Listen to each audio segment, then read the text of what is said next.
Comment appelle-t-on les expressions de comparaison comme être brave comme un lion ou fort comme un singe ou heureux comme un poisson dans l'eau en anglais? Ces expressions s'appellent similes.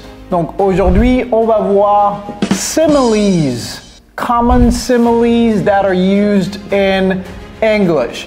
Very, very important. Lorsque vous apprenez l'anglais, c'est très important d'apprendre également les expressions que les natifs utilisent tout le temps. All right, so I want you to pay attention, take your notebooks. Are you ready? Let's go. Hello everybody, it's Coach Joe, your English coach. So without further ado, let's talk about the most common simile that you will see Americans use all the time, which is what? As busy as a bee. What does that mean? To be as busy as a bee means to be very busy. Very busy or very active. Very active. Next time you are very busy, use this expression. Oh, I'm as busy as a bee. Okay? The next one, as blind as a bat. C'est quoi a bat? C'est une chauve-souris. Vous savez que les chauves-souris n'ont pas une bonne vision. En fait, les chauves-souris n'ont pas une bonne vision du tout, du tout. Ils utilisent des ultrasons. Ils émettent les ultrasons qui ricochent sur les choses et reviennent et leur disent la distance entre la chauve-souris et cette chose-là. On a appris ça lorsqu'on était enfant, 5, 6 ans, 7 ans comme ça. On a appris plein de choses. J'ai la nostalgie des encyclopédies. Nos enfants ne lisent plus les encyclopédies. Je me demande pourquoi. Aujourd'hui, ils sont cloués sur TikTok, sur Insta, etc. Il faut qu'on ramène les encyclopédies. Nous avons appris tellement de choses des encyclopédies. Donc, si quelqu'un vous dit « You are as blind as a bat », what is that person saying? That person is saying « You have a poor vision ». Having a poor ou bien a very poor vision. Le V point, c'est pour very, ok? Vision. To be as blind as a bat. Et vous voyez que chaque fois, on met quoi? As. Vous voyez ça? All right, number 3. As brave as a lion. As brave as a lion. Courageux comme un lion. Brave comme un lion. Very courageous. Very. Et vous voyez comment j'ai prononcé ça? J'ai pas dit courageous. J'ai dit courageous. Very courageous. Courageous. As cool as a cucumber. Il y a toujours un de ces amis-là qu'on a dans le groupe qui est toujours calme et qui est toujours sans stress. You are as cool as a cucumber. Okay? As cool as a cucumber, that means very calm. Very calm. As cool as a cucumber. Ce n'est pas cucumba, okay? Cucumber. That means very calm. Par exemple, si quelqu'un vous insulte, ne dites rien à cette personne. Be as cool as a cucumber. Ça va déstabiliser la personne. Very calm. Very calm. All right. What about as fast as lightning? As fast as lightning. Lightning, c'est quoi? D'abord, vous écoutez comment je prononce ça? Lightning. Lightning, c'est l'éclair. Donc, ça veut dire very fast. Very fast. Okay? As light as a feather. C'est quoi feather? Dès que vous savez ce que c'est que feather, vous comprenez l'expression, n'est-ce pas? As light. OK. Ce light n'a rien à voir avec ce light. Ça, c'est la lumière. Ça veut dire léger. As light as donc ceci, ce n'est pas feather. Quand bien même c'est F-E-A, c'est feather. Comme weather. Weather. Est-ce que l'anglais est dur? Il y a beaucoup qui pensent que l'anglais est dur. Ce n'est pas dur. L'anglais est très simple. C'est nos professeurs à l'école qui nous ont rendus tellement allergiques à l'anglais, on dirait le pollen, n'est-ce pas? L'anglais est tellement simple que nous avons aidé des milliers de francophones, tout comme vous, dans plus de 50 pays du monde, à le maîtriser. Si vous êtes intéressé à ce qu'on vous tienne la main dans ce processus, dans la barre de description, il y a un lien, cliquez sur le lien, renseignez vos informations et moi-même, je vais vous contacter pour vous en dire plus, ok?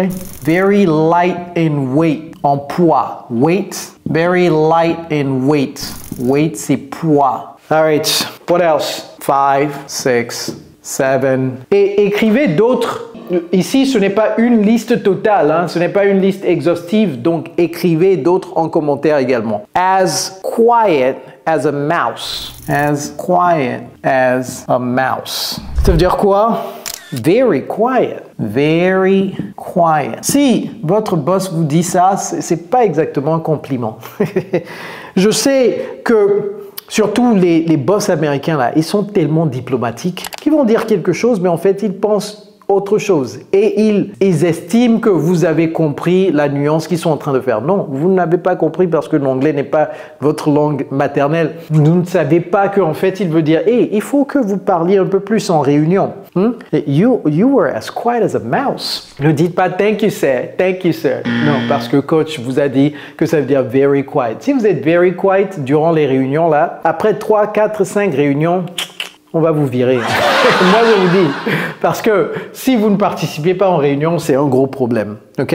As sharp as a tack. Sharp. As sharp. Ah, je vais vous donner un devoir de maison. As sharp as a tack. Allez chercher, mettez-moi ça en commentaire. C'est quoi tack? What is a tack? As sharp as a tack. Ceci veut dire quoi? Ça, c'est pas évident, n'est-ce pas? Sharp, c'est pas évident parce que c'est pas tout le monde qui sait ce que sharp veut dire.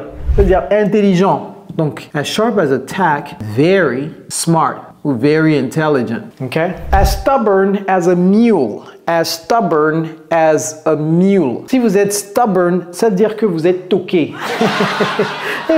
Ça fait des années que j'ai utilisé ce mot, être toqué. Est-ce que c'est un vrai mot? Nos profs utilisaient ça au primaire, être toqué. Toto, être toqué.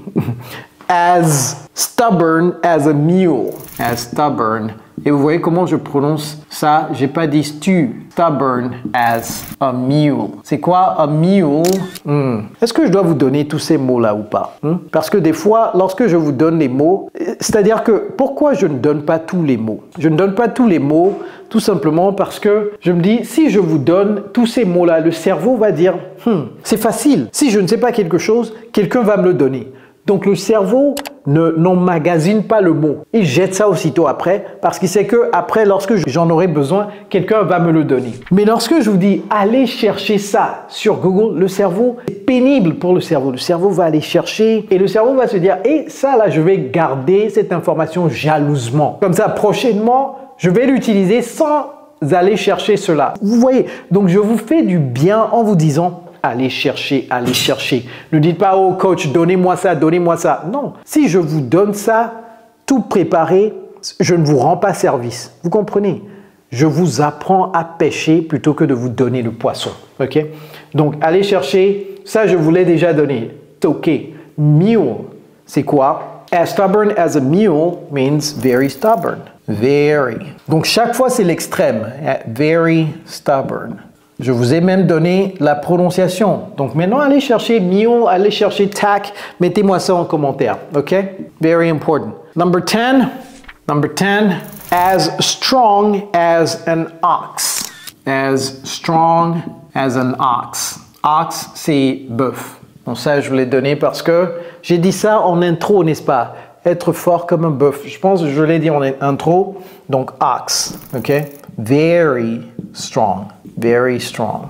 All right. Prenez une capture écran très rapidement. Commencez à utiliser ces similitudes ou comparaisons en français. Et si vous aimez cette vidéo, c'est sûr que vous allez aimer également celle-ci. Alors cliquez ici. Regardez ça immédiatement juste après cette vidéo. It's Coach Joe, your English coach. Take care, guys.